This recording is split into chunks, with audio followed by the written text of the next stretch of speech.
वो कहते थे राम मंदिर हम देखेंगे कैसे, तो मैंने निःशुल्क राम रथ चलवाया है। उसमें हमारे हर गांव से हर महीने में एक बार 2 बार 50 लोगों को राम रथ उनको ले जाता है, निःशुल्क दर्शन कराता है और लाके वापस गांव में छोड़ता है। तो बहुत प्रसन्न है लोग। अभी दिव्यांगों के लिए मैंने बहुत काम किया। 1000 दिव्यांगों को उनको जो उपकरण चाहिए थे मैंने CSR और सरकार के माध्यम से उनको उपलब्ध कराए। तो ये जनसेवा का कार्य है। जितने डिफरेंट कैंप्स लगवा रहा हूँ गरीबों के, जो सरकारी स्कीम्स के पेंशन कार्ड नहीं है या राशन कार्ड नहीं है या डिफरेंट जो उनकी सरकारी सुविधाएं नहीं मिल रही, उसको दिलवाने का प्रयास कर रहा हूँ। तो राजनीति बहुत ही सेटिस्फाइंग है। गरीबों के लिए, जनता के लिए कार्य करना बहुत सेटिस्फाइंग है। बिजली पानी सड़क कैसे इम्प्रूव हो उसके लिए लगातार प्रयासरत रहता हूँ। बड़े प्रोजेक्ट्स कौन से मेरे क्षेत्र में आ सकते हैं, कई प्रोजेक्ट्स आ भी गए, कई के लिए मैं प्रयासरत हूँ। तो पॉलिटिक्स बहुत अच्छा है। वकालत, चूंकि 23 वर्ष तक कानून की पढ़ाई करता रहा, कानून को इन्फोर्स करता रहा, तो वकालत तो एक बहुत ही अच्छा, बहुत ही नोबल प्रोफेशन है। साथ में वकालत भी करता हूँ। माननीय उच्च न्यायालय, दिल्ली हाई कोर्ट और सुप्रीम कोर्ट में केसेस में आर्ग्यू करता हूँ और लगा हूँ। कुछ PILs भी एक आध मैंने दाखिल कर रखी हैं कि लीगल एजुकेशन को कंपलसरी होना चाहिए, मेरा मानना है। स्पोर्ट्स को भी कंपलसरी होना चाहिए। तो अच्छी चीज़ें कर रहा हूँ उसमें भी। सर, आने वाले दिनों में चुनाव है कई राज्यों में, भारत जोड़ो यात्रा भी निकली हुई है, आप बीजेपी में हैं, तो क्या लगता है भारत जोड़ो यात्रा का क्या असर होगा?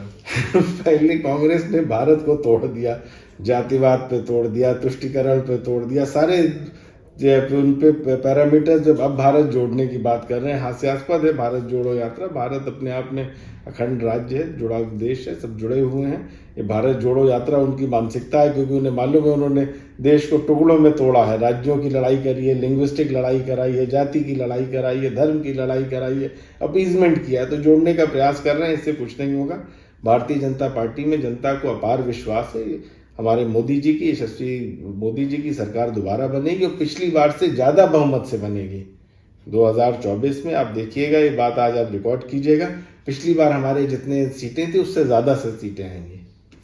भारत जोड़ो यात्रा का कोई असर नहीं पड़ने वाला सर? नहीं, ये तो कांग्रेस का टाइम पास की यात्रा है। टाइम पास कर रहे हैं, करने के लिए कुछ नहीं है, तो भारत जोड़ो यात्रा निकाल रहे हैं। आने वाले दिनों में क्या तस्वीर दिख रही है आपको? किस तरीके का, जिस तरीके का राजनीतिक माहौल है, जिस तरीके से आपका अर्थव्यवस्था है, क्या तस्वीर दिख रही है कि 10 साल बाद, 15 साल बाद, क्योंकि आप कई प्रोफेशन में रह चुके हैं, आने वाली चीज़ों को समझ सकते हैं कि किस तरीके का एजुकेशन सेक्टर में काम होगा, किस तरीके से एनर्जी सेक्टर में काम होगा, किस तरीके से जो प्रोफेशनल जो लोग हैं वो कैसे काम कर रहे हैं। तो कैसा लग रहा है 10-15 साल बाद क्या तस्वीर नजर आएगी भारत की? देखिए, हिंदुस्तान एक आर्थिक महाशक्ति के रूप में विश्व में स्थापित हो जा रहा है। आज हम 5वीं सबसे बड़ी अर्थव्यवस्था है। इंग्लैंड को भी हमने पीछे छोड़ दिया है। 2030 तक हम तीसरी विश्व की सबसे बड़ी अर्थव्यवस्था हो जाएंगे। जर्मनी को भी पीछे छोड़ देंगे। आज हम विश्व की 5वीं ऐसी कंट्री है जहां सबसे ज्यादा फॉरेन डायरेक्ट इन्वेस्टमेंट आ रहा है। लगभग 6.5 लाख करोड़ पर ईयर आ रहा है। आज फॉरेक्स रिजर्व हमारा लगभग 50 लाख करोड़ है। विश्व में 5वें सबसे ज्यादा नंबर पे है। इनोवेटर, हम लोग सबसे बड़े इनोवेटर क्लब उसके रूप में उभरते आ रहे हैं। इनोवेशन इंडेक्स में हमारी रैंकिंग बहुत अच्छी हो गई है। ईज ऑफ डूइंग बिजनेस में हमारी रैंकिंग बहुत अच्छी हो गई है। विश्व की हर कंपनी हिंदुस्तान में आके इन्वेस्ट करना चाह रही है और बिजनेस करना चाह रही है। तो मुझे लगता है आने वाले 10 से 15 सालों में हिंदुस्तान एक सुपर पावर के रूप में, एक डेवलप्ड कंट्री के रूप में विश्व में स्थापित हो चुका होगा। लेकिन विपक्षी पार्टी कांग्रेस के जो युवराज है राहुल गांधी, वो तो आज तक जो है नोटबंदी को लेकर के ही कहते हैं कि अर्थव्यवस्था जो है वहीं से टूट गई। आज तक वो नोटबंदी को कई साल हो गए, लेकिन नोटबंदी का जो बातें हैं वो हर प्रेस कॉन्फ्रेंस में वो कहते हैं, अभी भी उन्होंने याद दिलाया। आपको क्या लगता है नोटबंदी वाला जो फैसला था, क्योंकि आप ईडी में थे, उस समय क्या चांसेस थे? नोटबंदी का जो फैसला था कितना सही था, कितना गलत था?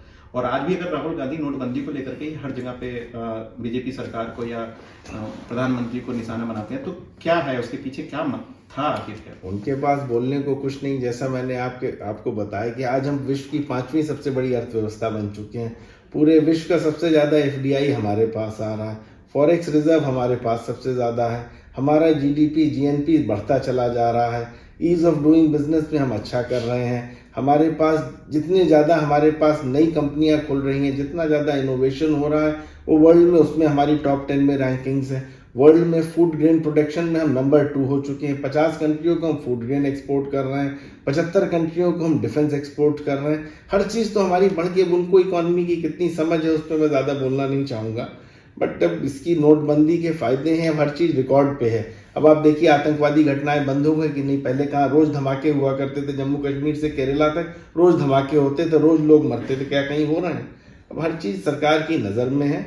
आतंकवाद पे नियंत्रण आया है, इससे नक्सलवाद पे नियंत्रण आया है, लॉ एंड ऑर्डर बहुत अच्छा है, इंटरनल सिक्योरिटी नोटबंदी के बाद से बहुत अच्छी हुई है, अर्थव्यवस्था लगातार इंप्रूव होती जा रही है।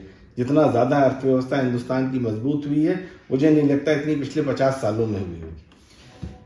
बीजेपी की सरकार आने के बाद सबसे बड़ा आरोप है धर्मवाद बढ़ गया है, अगर देखा जाए तो, और खास करके तो यूपी में बताया गया है, जब से योगी आदित्यनाथ जी सीएम है तब से जो है हिंदू धर्म को लेकर के ही सारी चर्चाएं होती हैं, छोटी छोटी बातों पे जो है बवाल खड़ा किया जाता है। तो आपको क्या लगता है कि भारतीय जनता पार्टी तुष्टीकरण की, धार्मिक तुष्टीकरण की राजनीति नहीं करती, जैसी समाजवादी पार्टी या कांग्रेस पार्टी करती थी।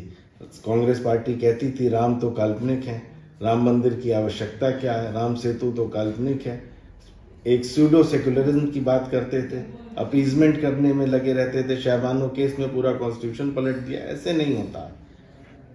सांस्कृतिक राष्ट्रवाद हमारा एजेंडा है, सांस्कृतिक राष्ट्रवाद की उस पर आगे चलते हुए बहुत अच्छा भारत में निर्माण हो रहा है, धर्म और संस्कृति की रक्षा की जा रही है और आगे बढ़ाया जा रहा है। और ये हर देश के लिए, जब तक संस्कृति मजबूत नहीं होगी, अपनी संस्कृति से हम जुड़ेंगे नहीं, ज़्यादा ज्ञान नहीं होगा, तब तक देश मजबूत नहीं होता। भारतीय जनता पार्टी बहुत अच्छा कार्य कर रही है। सर एक और बहुत बड़ा मुद्दा है आज की डेट में, अगर हम देखें पंजाब जहाँ पे आप पार्टी की सरकार इस समय है, ड्रग्स को लेकर के बहुत बातें आती हैं। अगर देखा जाए तो इस समय ड्रग्स की सप्लाई जो है पंजाब से शुरू होती है, पूरे देश के कोने में कई हजारों कुंटल जो है ड्रग्स अभी नष्ट की गई है गृह मंत्री के सामने। ड्रग्स कितना खतरनाक है, युवाओं को क्या कहना चाहेंगे आप? नहीं, ड्रग्स बहुत खतरनाक है, ड्रग्स बहुत खतरनाक है। क्योंकि आप अधिकारी थे, आपको ड्रग्स के प्रति बहुत सीरियस होने की सबको बहुत आवश्यकता है। ये नशा ड्रग्स जो हैं बहुत ही खराब हैं। हमारे यहाँ युवकों का, युवाओं की सेहत इससे खराब हो रही है और हेल्थ बहुत खराब हो रही है, ओबेसिटी बढ़ रही है, हर तरह की समस्याएं ड्रग्स से भी आ रही हैं। और जो लाइफस्टाइल चेंज आ रहा है युवाओं में, स्पोर्ट्स के प्रति रुचि थोड़ी कम हुई है, ओबेसिटी बढ़ रही है, डायबिटीज़ बढ़ रही है, ठीक नहीं है। हम सबको इसके लिए बहुत जागरूक होने की आवश्यकता है। और ड्रग्स के खिलाफ तो मेरा मानना है कि कठोरतम कार्रवाई की जानी चाहिए, सारे राज्यों को मिलकर करनी चाहिए, और पंजाब को तो बिल्कुल भी और ज़्यादा जिनको एंटी ड्रग्स के लिए और फोर्सेस तैयार करनी चाहिए और स्क्वाड्स तैयार करने चाहिए और ज़्यादा कार्रवाई करनी चाहिए। तो हमारे साथ राजेश्वर सिंह थे, जो लखनऊ के सरोजिनी नगर के विधायक हैं भारतीय जनता पार्टी।